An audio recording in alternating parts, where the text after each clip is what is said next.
Peace. I know nobody ever expects me to write a bloody love song, man, love song. So, who do we have up next? John, what's coming up? Are we muted, Mike? Got to make us laugh. This is Mike. Do have muted Mike. Anybody can. My guitar's unmuted. Oh, your guitar's not muted. Thanks for the encouragement, Gene. I appreciate you. Number 2 with you've got That's all right. I'm used to being threatened. Got your flak jacket on you? My flap jacket, man. I got my black jacket, you know. Black jacket. Oh, your black jacket? Yeah, black jacket. Yeah. Oh, yeah. I gotta hurry this over with because I got some free food to be eating back here in a few minutes. Don't want to keep me from eating my free food, man. I appreciate that. Nothing in life is free, though, is what they say. You know, especially when you gotta go and get water. So, what's water? It'll be $2.50. What? Hey, this is great right here, man. I like this mirror, man. Makes me want to say, mirror, mirror on the wall. Who's the blackest of them all? That would be me. But these words on the mirror, man, this is cool. Can you imagine coming home being drunk one day and seeing this? Hey, man, what those words doing on the mirror? So that's the way it is. Oh, okay, I'm not that drunk. It's, man, you get drunk, man, you do things, man, it's kind of weird, you know? Everything becomes a task.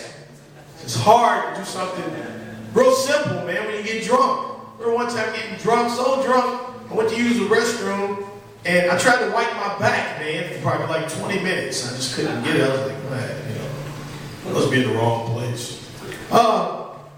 Man, the weather has been changing. It's shifting from cool weather to hot weather.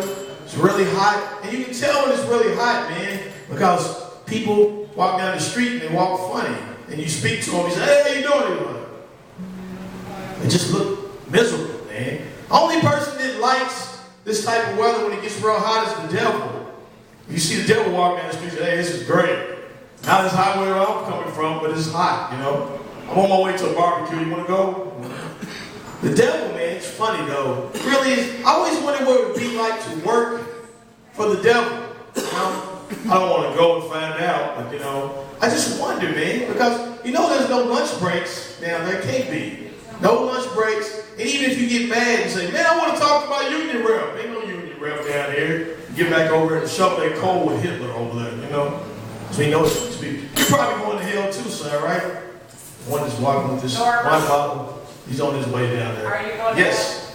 I just put you in the act, sir, so you want to walk in the middle of the act, you know? Yeah. He's probably already drunk, so he's going to be tripping here pretty soon, you know? That's what happens when you start drinking. You start improvising like this and make yourself look like a dummy, you know? But, man, I want to tell you about, I'm just going to pretend like the guy's not here. I want to tell you about, man, what happened to me over the weekend, man. I had the weirdest thing happen to me. I got into a verbal dispute at AutoZone, man. I just went there to get a battery change. And I went there, and it turned from AutoZone into the angry zone. Very angry zone. It was crazy, man. I went inside and I asked the guy, I said, I would like to change my battery. He said, asked me, I'll make it model. I told him. He said, where is the battery? I said, battery's outside. What's he doing outside? I said, I drove up in the car, and that's where the battery's at, you know. And then the lady told me, I said, what's wrong with him? She said, oh, he's always been. He's been like this all day long. I said, okay. So we went outside, and he said, look, I'll tell you right now, it's not the battery, we're not going to sell you a battery. If it's something else, we're not going to sell you a battery. I was like, it's a free country. I can buy whatever I want to buy. If I want to buy some underwear with hearts on it inside on your shelf, I can do that. That's what I want. So then, I'll tell you what, it's so crazy, because once I got in there, and this guy got mad, he said, well, since you said it that way, I'm not going to work on your car. He walks to the next place, to the next person. I go inside and complain, man. About 5 minutes later, he walks back inside. He's like, oh, you meet me back here at 10 o'clock tonight. I'm thinking to myself, man, I'm put in a position where I got to either be like a child or I got to be an adult to handle the situation. I'm looking around. I see people standing in the house, and ladies like, what are you going to do? I looked over and see this baby in the carriage. I looked at the baby and I said, what you going to do? And I thought to myself, I'm going to meet him back here at 10 o'clock.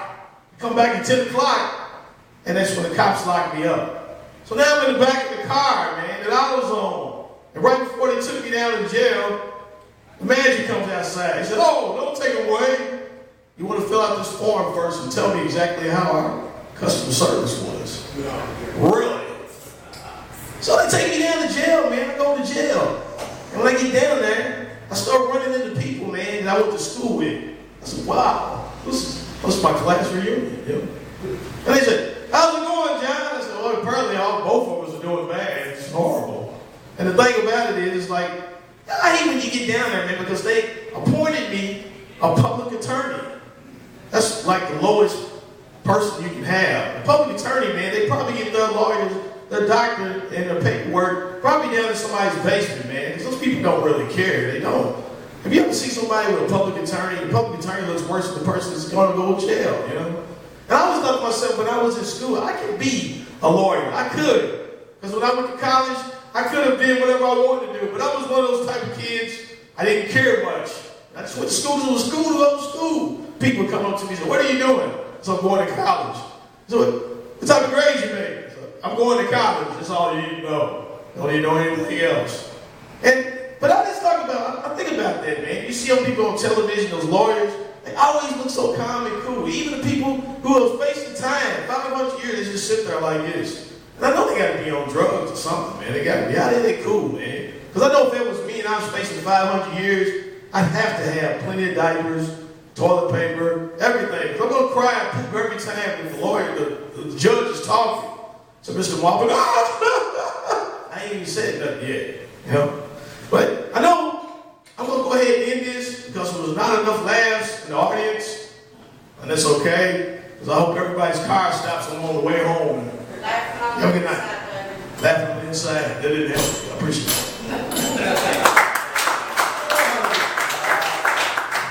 Give it up for John Maupin. Everybody. Are you up next, Heath? Heath McCurdy. Heath McCurdy.